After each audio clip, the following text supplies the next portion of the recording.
Okay. So meron tayo dito ngayong Honda Click version 3. So share ko lang sa inyo kung bakit mahalaga na nagpapa-maintenance lagi kayo ng panggilid. Kasi pag nagpalinis tayo ng panggilid, so i-check dyan yung mga laman yan sa loob.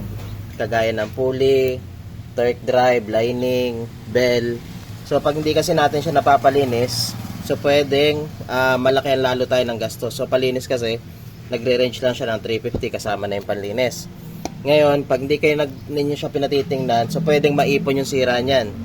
Kagaya lang nangyari dito. So dito kasi, so pansin nyo yung lining, yan, so wala na, kain-kain na, mabakal na siya.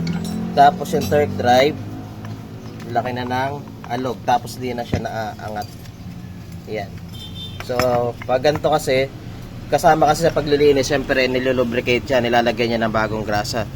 So pag gantong hindi siya natuyuan kasi siya ng grasa, kagaya ng nangyari dito, so maaari talaga masira yung inyong torque drive.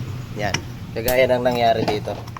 So ang laki na ng alog niya. Tapos yung bearing niyan sa loob sigurado kumagat na, kaya hindi na ito nabuka. Yan. So yung pulley niya, buti okay, hindi naman na damage. And then pag ito kasi nasa idalo, lalabas na syempre metal parts niyan or yung alloy parts niya. So ito naman bell ang sisirain niyan. Yan. So buti ito hindi pa masyadong labas yung bakal niya, kaya hindi pa na-damage yung kanyang bell. Yan. So yan.